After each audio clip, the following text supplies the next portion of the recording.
Hi മക്കളെ, welcome back to Xylem learning. It's me Ameen sir. തീർച്ചയായിട്ടും മക്കളെ, നിങ്ങൾ തമ്പ് കണ്ടുവന്ന എല്ലാ മക്കളുമാണ്. ഒരൊറ്റ കാര്യം മക്കളെ, ഈ ചാപ്റ്റർ ഒരുപാട് ആൾക്കാർക്ക് ടഫ് എന്ന് പറയുന്നുണ്ട്. ബട്ട് ഈ വീഡിയോ നിങ്ങൾ ആദ്യം മുതൽ അവസാനം വരെ കാണുകയാണെങ്കിൽ നിങ്ങൾക്ക് എന്തായാലും ഈ ചാപ്റ്റർ എങ്ങനെ പഠിക്കേണ്ടെന്ന ഐഡിയ ഞാൻ ഉണ്ടാക്കി തരും. മാത്രമല്ല, ഇതിലൊരു ചെറിയ ട്രിക്ക് ഞാൻ നിങ്ങൾക്ക് പറഞ്ഞു തരാൻ വേണ്ടി പോവാണ്. സോ ഈ വീഡിയോ ആദ്യമായിട്ട് കാണുന്നവരാണെങ്കിൽ, അല്ലെങ്കിൽ ഈ ചാനൽ ആദ്യമായിട്ട് വരുന്നവരാണെങ്കിൽ ഈ ചാനൽ ഒന്ന് സബ്സ്ക്രൈബ് ചെയ്യുക. മാത്രമല്ല, ഈ വീഡിയോ നിങ്ങൾ ഇഷ്ടപ്പെട്ടാൽ ഇപ്പം തന്നെ എന്ത് ചെയ്യുക, ഒന്ന് ലൈക്ക് അടിക്കുക. മാത്രമല്ല, മാക്സിമം ആൾക്കാർക്ക് പൊതുഭരണം ടഫ് പറഞ്ഞ മക്കളൊക്കെ ഉണ്ടാവല്ലോ, അവർക്കൊക്കെ നിങ്ങൾ ഈ വീഡിയോ എന്ത് ചെയ്യുക, പെട്ടെന്ന് ഷെയർ ചെയ്യുക. മാത്രമല്ല, ഇഷ്ടപ്പെട്ടാൽ എന്ത് ചെയ്യണം, കമൻറ്റ് ചെയ്യണം. സോ പൊതുഭരണം എന്ന ചാപ്റ്റർ നമ്മൾ പഠിക്കാൻ വേണ്ടി പോവാണ്. പൊതുഭരണം എന്ന ചാപ്റ്ററിൽ എങ്ങനെയാണ് പഠിക്കേണ്ടത് സാറേ? ബാക്കിയുള്ള ചാപ്റ്റേഴ്സ് ഒക്കെ കുഴപ്പമില്ല. ഒന്നാമത്തെ chapter revolution that influence the world, നല്ല സിമ്പിളായിട്ട് എനിക്ക് പറയാൻ കഴിയുന്നുണ്ട്. അതേപോലെ വേൾഡ് ഇൻ 20th സെഞ്ചുറി, അതിനൊരു ഓർഡർ ഉണ്ട്. ബട്ട് പൊതുഭരണത്തിന് എങ്ങനെ പഠിക്കണമെന്ന് ഒരുപാട് കുട്ടികൾക്ക് ഡൗട്ട് ഉണ്ടാവും. എന്നാൽ ഏറ്റവും കൂടുതൽ മാർക്ക്, ഏകദേശം 12 മുതൽ 15 മാർക്ക് വരെ നമ്മൾ എക്സ്പെക്ട് ചെയ്യാൻ പറ്റിയ ചാപ്റ്ററാണ് പബ്ലിക് അഡ്മിനിസ്ട്രേഷൻ എന്ന ചാപ്റ്റർ. ഇതിൽ ഏതൊക്കെയാണ് ഇമ്പോർട്ടൻസ്? ഒരുപാട് കുട്ടികൾക്ക് ഡൗട്ട് ഉണ്ടാവും. ആദ്യം നമ്മൾ ഇതിൽ എങ്ങനെ പഠിക്കണം, എന്തൊക്കെ പഠിക്കണം എന്നുള്ളതാണ് ആദ്യം നോക്കാൻ വേണ്ടത്. മക്കളെ, പ്രധാനമായിട്ടും ഈ 4 പോയിന്റ് എൻ്റെ മക്കൾ പഠിച്ചേച്ച് വെക്കണം. അത് നിങ്ങൾ ആദ്യം പഠിക്കുന്ന സാധനമാണ് വാട്ട് ഈസ് പബ്ലിക് അഡ്മിനിസ്ട്രേഷൻ, അതിൻ്റെ ഡെഫിനിഷനും പൊതുഭരണത്തിൻ്റെ പ്രാധാന്യവും. അപ്പോൾ പബ്ലിക് അഡ്മിനിസ്ട്രേഷൻ കൃത്യമായിട്ട് എൻ്റെ മക്കൾക്ക് അറിയണം. അത് കൃത്യമായിട്ട് പഠിച്ചു പോയാലേ കാര്യമുള്ളൂ. അപ്പോൾ ഒന്നാമത് അറിയേണ്ടതാണ് സിഗ്നിഫിക്കൻസ് ഓഫ് പബ്ലിക് അഡ്മിനിസ്ട്രേഷൻ ഉണ്ട്. അതേപോലെ വാട്ട് ഈസ് പബ്ലിക് അഡ്മിനിസ്ട്രേഷൻ, സിമ്പിളാണ്. പഠിക്കുന്ന വീഡിയോസും കാര്യങ്ങളൊക്കെ ഞാൻ ഇട്ടിട്ടുണ്ട്. മക്കൾ ഈ ചാനൽ പോയിട്ടുണ്ടെങ്കിൽ അത് കാണാൻ നിങ്ങൾക്ക് സാധിക്കും. അത് കൃത്യമാക്കിയിട്ട് മാറ്റുക.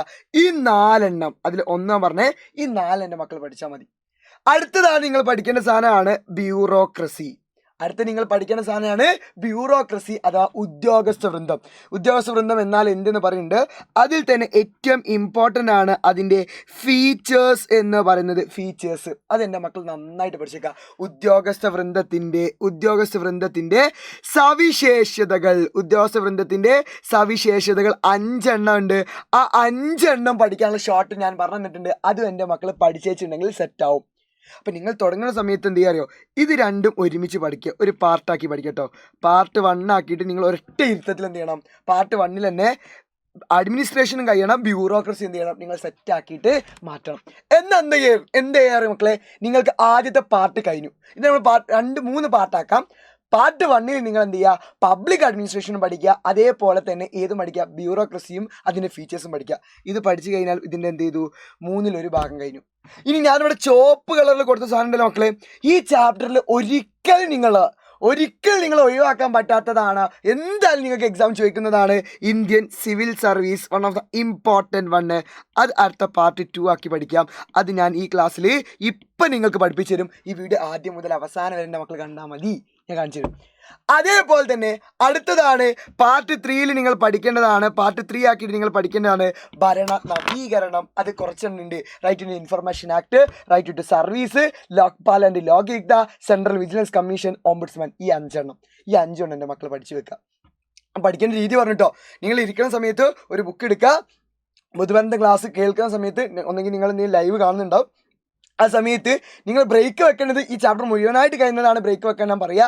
എന്നാൽ പോലും അതിന് കഴിയാത്ത മക്കളുണ്ടാവും. അവരെന്ത് ചെയ്യുക, പാർട്ട് 1, പാർട്ട് 2, പാർട്ട് 3 ഇങ്ങനെ പാർട്ട് 3കളായിട്ട് എന്ത് ചെയ്യുക, നിങ്ങൾ മാറ്റുക. പാർട്ട് 1 നിങ്ങൾ എന്തൊക്കെ ഉൾപ്പെടുത്തണം, ഈ 2 ഞാൻ പറഞ്ഞ 2 എന്ത് ചെയ്യുക, പബ്ലിക് അഡ്മിനിസ്ട്രേഷനും ബ്യൂറോക്രസിയും ഉൾപ്പെടുത്തുക.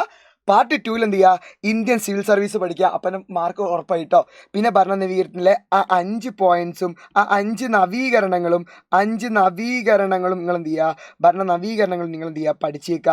അങ്ങനെ പഠിക്കുമ്പോൾ നിങ്ങൾക്ക് എന്ത് ചെയ്യാറോ, ഇത് വലിയ എന്താവില്ല, ക്രൈസിസ് ഉണ്ടാവില്ല. സിമ്പിളാക്കിയിട്ട് നിങ്ങൾ പഠിക്കാൻ സാധിക്കും. റെഡി ആണല്ലോ? അപ്പം ഇത് ആദ്യത്തെ പാർട്ട് ഞാൻ എന്ത് ചെയ്തിട്ടുണ്ട്, കഴിഞ്ഞ ക്ലാസ്സിൽ ഞാൻ ചർച്ച ചെയ്ത് പറഞ്ഞു തന്നിട്ടുണ്ട്. ഇന്ന് നമ്മൾ ചർച്ച ചെയ്യാൻ വേണ്ടി ഇന്ത്യൻ സിവിൽ സർവീസ് എന്ന സാധനം പഠിക്കാൻ വേണ്ടി പോവാണ്.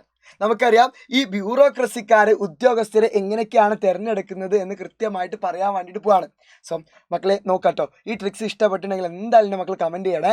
നോക്കാണ്, ഇന്ത്യൻ സിവിൽ സർവീസിനെ തിരഞ്ഞെടുക്കാനുള്ള ലക്ഷ്യങ്ങളും കാര്യങ്ങളും നിങ്ങളെ ബുക്കിൽ തന്നത് ഇതാണ്. ഇത് മൊത്തം നമ്മൾ പഠിച്ചെടുക്കണം.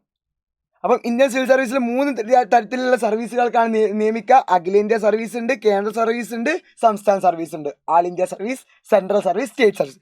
ഈ 3 സർവീസിലേക്കാണ് ആൾക്കാർ തിരഞ്ഞെടുക്കുക. ഇതെങ്ങനെ നമ്മൾ പഠിക്കും? നമ്മൾ എന്ത് ചെയ്താൽ മതി അറിയാം, ഞാൻ ഇതിനെ മാറ്റാണ്. എല്ലാവരും ചെയ്യാൻ തരുമോ, ഇത് കാണാതെ പഠിക്കലാണ്. ഇത് കാണാതെ പഠിക്കേണ്ട ആവശ്യമില്ല. ഇത് പഠിക്കാനുള്ള ഷോർട്ട് കട്ട് ഉണ്ട് മക്കളെ. ഇത് പഠിക്കാൻ നിങ്ങൾ ഈ രീതിയിലേക്ക് മാറ്റാം. നമുക്ക് ഒറ്റ പ്രശ്നമുള്ളൂ, സാർ നമ്മളൊക്കെ ഇത് പഠിക്കും, പക്ഷെ പഠിച്ചിട്ട് എന്താ എഴുതേണ്ടി കിട്ടില്ല. Define the all India civil service ഇങ്ങനെ ആലോചിക്കും, ഡിഫൈൻ സെൻട്രൽ സർവീസ് ഒക്കെ ചെയ്യുമ്പോൾ നമ്മൾ ഇങ്ങനെ ആലോചിച്ച് നിൽക്കും. അതിൻ്റെ ആവശ്യമില്ല. എൻ്റെ മക്കൾക്ക് പഠിക്കാൻ എന്താണ്, ഞാൻ അതിൻ്റെ പോയിന്റ്സ് ഇങ്ങോട്ടേക്ക് മാറ്റിയിട്ടിട്ടുണ്ട്, സിമ്പിളാക്കിയിട്ടുണ്ട്. അഥവാ എന്ത് ചോദിച്ചാലും നിങ്ങൾ അതിൽ എഴുതേണ്ട 3 കാര്യമാണ്. എവിടെ നിന്നാണ് റിക്രൂട്ട് ചെയ്യുക, എവിടെയാണ് അപ്പോയിൻമെൻറ്റ് ചെയ്യുക, എന്താണ് ഏതൊക്കെയാണ് എക്സാമ്പിൾസ് നോക്കാട്ടോ. ഓൾ ഇന്ത്യ സർവീസ് എവിടേക്കാണ് റിക്രൂട്ട് ചെയ്യുന്നത് വെച്ചിട്ടുണ്ടെങ്കിൽ മക്കളെ പഠിച്ചോളി, അത് നാഷണൽ ലെവലിലേക്കാണ്, ദേശീയ തലത്തിലേക്കാണ് എന്ത് ചെയ്യുക അവരെ തിരഞ്ഞെടുക്കുന്നത്. സെൻട്രൽ സർവീസോ ഓൾസോ ഏതാണ് നാഷണൽ ലെവൽ. അപ്പോൾ പോയിന്റ് ഒന്ന് ചുരുങ്ങിയ പോലെ ഫീൽ കിട്ടും. നമുക്കറിയാം, നമ്മൾ പോയിൻ്റൊക്കെ ഒന്ന് ചുരുങ്ങി കിട്ടിയാൽ നമുക്കൊരു ഫീൽ, അത് സുഖമായിട്ട് പഠിക്കാൻ കഴിയുന്നുള്ള തോന്നൽ കിട്ടും. മനസ്സിലായല്ലോ?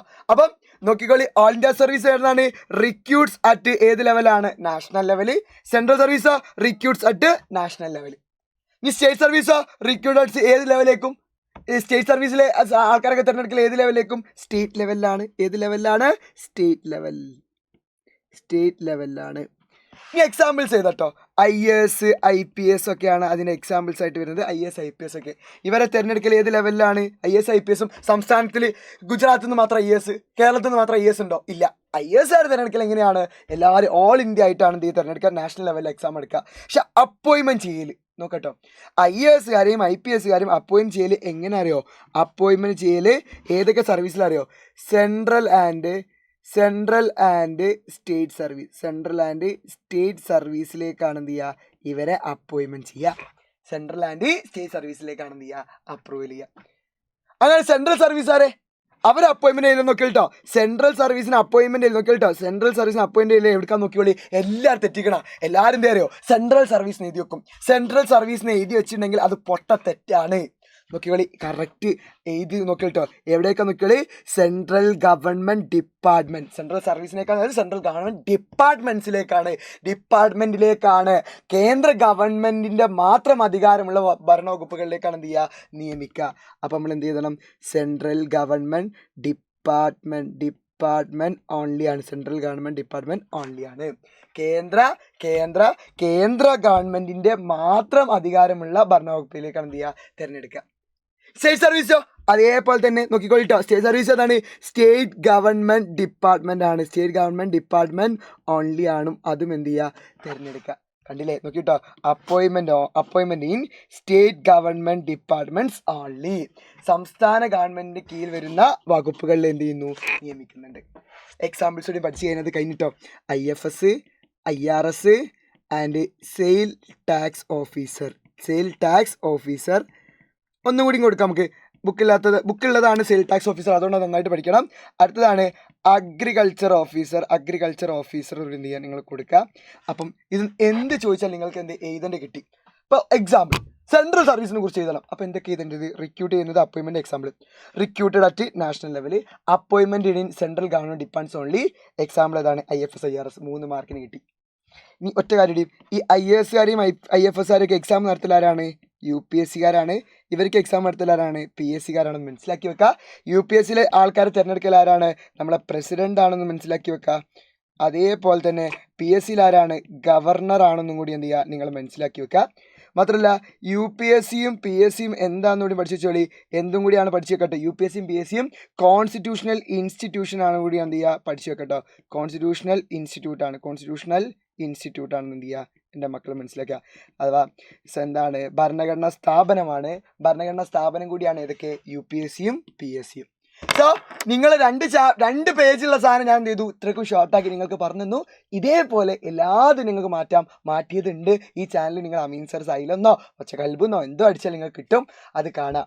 പബ്ലിക് അഡ്മിനിസ്ട്രേഷൻ കൂട്ടി അടിച്ചാൽ മതി കേട്ടോ. അപ്പോൾ കണ്ടല്ലോ, അപ്പോൾ ഇനി മാറരുത് കേട്ടോ. ഇവിടെ എല്ലാവരും പോയിട്ട് എന്ത് ചെയ്തരുത്, സെൻട്രൽ സർവീസിന് എഴുതരുത്, സ്റ്റേറ്റ് ഗവൺമെൻറ് ഡിപ്പാർട്ട്മെൻറ്റ്സ് ആണ് എഴുതേണ്ടത്. സ്റ്റേറ്റ് ഗവൺമെൻറ് ഡിപ്പാർട്ട്മെൻറ്റ് അല്ലെങ്കിൽ സെൻട്രൽ ഗവൺമെൻറ് ഡിപ്പാർട്ട്മെൻറ്റ്സ് ഓൺലി എന്നെന്ത് ചെയ്യുക എഴുതി വെക്കുക. ഇത് പഠിച്ചിട്ടുണ്ടെങ്കിൽ എൻ്റെ മക്കളെ ഈ സാധനം കഴിഞ്ഞു. മക്കളെ നിങ്ങളെ പോക്കറ്റിലേക്ക് 4 or 5 മാർക്ക് ഷുവറാണ്. സെറ്റാണല്ലോ.